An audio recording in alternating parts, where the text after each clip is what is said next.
Hello friends, welcome to Appu Akash vlog channel. Friends, ಇವತ್ತು ಅಮಾವಾಸ್ಯೆ. ಈ ದಿನ ನಮ್ಮ ಯಜಮಾನ್ರು ಮನೆಗೆ ಹೋಗ್ಬಿಟ್ಟು ಮನೆಯೆಲ್ಲ ಕ್ಲೀನ್ ಮಾಡಿ ದುಂಬು ಎಲ್ಲ ಒಂದು ವಾರದ ಮೇಲೆ 15 ದಿನವೇ ಆಗಿತ್ತು ಹೋಗಿ. ಜ್ವರ ಬಂದಿತ್ತಲ್ವ, ಅದಕ್ಕೋಸ್ಕರ ಹೋಗಿರಲಿಲ್ಲ.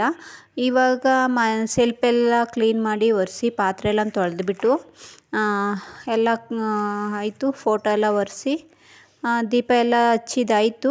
ನಾವು ಕಳಶಕ್ಕೆ ಕಾಯಿ ಇಟ್ಟಿದ್ದೀವಲ್ವ, ಅದನ್ನು ಅಮಾವಾಸ್ಯೆ ಹುಣ್ಣಿಮೆಗೆ ಬೇರೆ ಬೇರೆ ಕಾಯಿನ ಚೇಂಜ್ ಮಾಡ್ತಾ ಇರ್ತೀವಿ.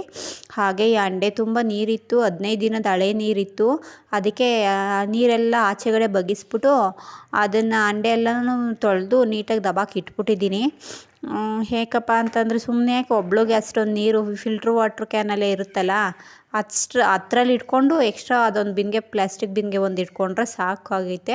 ಅದಕ್ಕೋಸ್ಕರ ಅದೊಂದು ಬೇಡ, ಇನ್ನು ಯೂಸ್ ಮಾಡೋದು ಬೇಡ ಅಂದ್ಬಿಟ್ಟು ಹಂಡೆ ಎಲ್ಲ ತೊಳೆದು ಇಟ್ಬಿಟ್ಟಿದ್ದೀನಿ. ಓಕೆ, ಬಿಸಿನೀರು ಕಾಯಿಸ್ಕೊಂಡು ಕುಡ್ದೆ ಸುಸ್ತಾಯ್ತಾಯಿತ್ತು. ಬೆಳಗ್ಗೆ ಊಟ ತಿಂದಿದ್ದು, ಮಧ್ಯಾಹ್ನ ತಿಂದಿರಲಿಲ್ಲ. ನೋಡಿ, ಸೆಲ್ಫೆಲ್ಲ ಒರೆಸಿ ಪಾತ್ರೆ ಎಲ್ಲ ಇಷ್ಟೇ ಪಾತ್ರೆ ಇರೋದು ಇಲ್ಲಿ. ಆಮೇಲೆ ಬೇಕಾದರೆ ತಗೊಂಡೋಗಿ ಇಟ್ಕೊಳ್ಳೋಣ. ಇನ್ನು ನಮ್ಮ ಸೈಡು ನಾವು ಇನ್ನೂ ಬಚ್ಚಲು ಮನೆ ಬಾತ್ರೂಮ್ ಎಲ್ಲ ಕಟ್ಕೋಬೇಕು. ಅದಕ್ಕೋಸ್ಕರ ಆಮೇಲೆ ಬೇಕಾದ್ರೆ ತಗೊಂಡೋಗಿ ಇಟ್ಕೊಳ್ಳೋಣ ಅಂದ್ಬಿಟ್ಟು ಅಷ್ಟು ಪಾತ್ರೆ ಇಟ್ಕೊಂಡಿದ್ದೀನಿ. ಮತ್ತು ಒಂದು ಬೆಡ್ಶೀಟ್, 2 ಬೆಡ್ಶೀಟು, ಒಂದು ದಿಂಬು, ಒಂದು ಚಾಪೆ ಇಟ್ಕೊಂಡಿದ್ದೀನಿ. ನನ್ನ ಮಗ ಏನು ಜಾಸ್ತಿ ಬರಲ್ಲ, ಅದಕ್ಕೋಸ್ಕರ. ಓಕೆ ಫ್ರೆಂಡ್ಸ್, ಆಯಿತು. ದೀಪ ಎಲ್ಲ ಹಚ್ಚಾಯಿತು. ಇನ್ನೇನು ಏನು ಮಾಡ್ಕೊಳ್ಳೋಣ, ಸ್ವಲ್ಪ ಮುದ್ದೆ ಮಾಡ್ಕೊಳ್ಳೋಣ, ಇಲ್ಲಾಂದರೆ ಉಪ್ಪಿಟ್ಟನ್ನೇ ಮಾಡ್ಕೊಂಬಿಡೋಣ. ಮುದ್ದೆ ಮಾಡಿದ್ರೆ ಸಾಂಬಾರು ಮಾಡಬೇಕಾಗುತ್ತೆ. ಅದಕ್ಕೋಸ್ಕರ ಉಪ್ಪಿಟ್ಟನ್ನೇ ಮಾಡಿಬಿಡೋಣ ಅಂತ ಅಂದ್ಕೊಂಡು ಇನ್ನೊಂದು ಸ್ವಲ್ಪ ಟೈಮ್ ಆಗಲಿ ಅಂತ ಅಂದ್ಕೊಂಡಿದ್ದೀನಿ.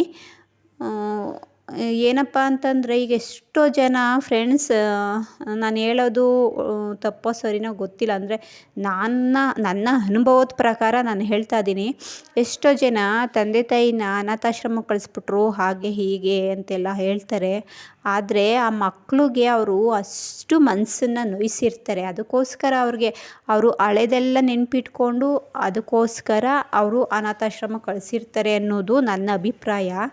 ಏನಪ್ಪ ಅಂದರೆ, ಮಕ್ಕಳನ್ನ ನಾವು ಪ್ರೀತಿಯಿಂದ ನೋಡಿಕೊಂಡ್ರೆ, ಪ್ರೀತಿಯಿಂದ ಸಾಕಿದರೆ, ಪ್ರೀತಿಯಿಂದ ನೋಡಿಕೊಂಡ್ರೆ, ಅವರು ದೊಡ್ಡವರಾದ್ಮೇಲೂ ಅಪ್ಪ ಅಮ್ಮ ಇಷ್ಟೆಲ್ಲ ಮಾಡಿದ್ದಾರೆ, ಇಷ್ಟೆಲ್ಲ ನೋಡಿದ್ದಾರೆ, ನಾವು ಅವ್ರನ್ನ ನೋಡ್ಕೋಬೇಕು ಅನ್ನೋದೊಂದು ಅಭಿಪ್ರಾಯ ಅವ್ರಿಗೆ ಬಂದೇ ಬರುತ್ತೆ. ಸ್ವಲ್ಪ ಏನಾದರೂ ಸ್ವಲ್ಪ ಅವ್ರಿಗೆ ಸ್ವಲ್ಪ ನೋವಾದ್ರೂ ಇವ್ರಿಗೆ ಅಯ್ಯೋ ಪಾಪ ನಮ್ಮಪ್ಪ ನಮ್ಮಮ್ಮ ಅಂತ ಅನಿಸುತ್ತೆ. ಅದಕ್ಕೋಸ್ಕರ ಇಲ್ಲ ಅಂತಂದರೆ ಏನನ್ನಿಸುತ್ತೆ ಅಂದರೆ, ಅವ್ರ ಮನಸ್ಥಿತಿ ಯಾವ ಥರ ಇರುತ್ತಪ್ಪ ಅಂತಂದರೆ, ಅಯ್ಯೋ ಬಿಡ ಕತೆಗೆ, ಹೇಗಿದ್ದರೂ ಅವರು ನಮಗೆ ಇಷ್ಟೊಂದೆಲ್ಲ ನೋವು ಕೊಟ್ಟವ್ರೆ, ಹೋಗಲಿ ನಾವ್ಯಾಕೆ ಅವ್ರಿಗೆ ಮಾಡಬೇಕು, ಹಾಗೆ ಹೀಗೆ ಅಂತ ಅವ್ರ ಮನಸ್ಥಿತಿ ಆ ಥರ ಅನಿಸುತ್ತೆ.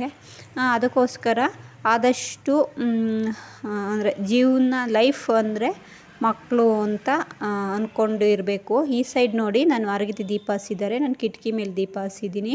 ಇವತ್ತು ಲಾಸ್ಟು ಅಮಾವಾಸ್ಯೆ, ಅಮಾವಾಸ್ಯೆಯಿಂದ ಅಮಾವಾಸ್ಯೆ 1 ತಿಂಗಳು ದೀಪ ಹಚ್ಚಿದ್ದಾಯಿತು ಬಾಗಿಲಲ್ಲಿ.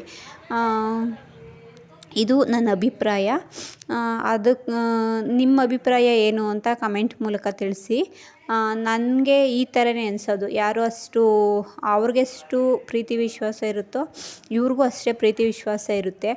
ಆದರೆ ಯಾರ್ಯಾರು ಹೇಗೆ ಅನ್ನೋದು ಅವರು ನಡ್ಸ್ಕೊಳ್ಳೋ ರೀತಿಲಿ ಇರುತ್ತೆ ಅಂತ ನನ್ನ ಅಭಿಪ್ರಾಯ.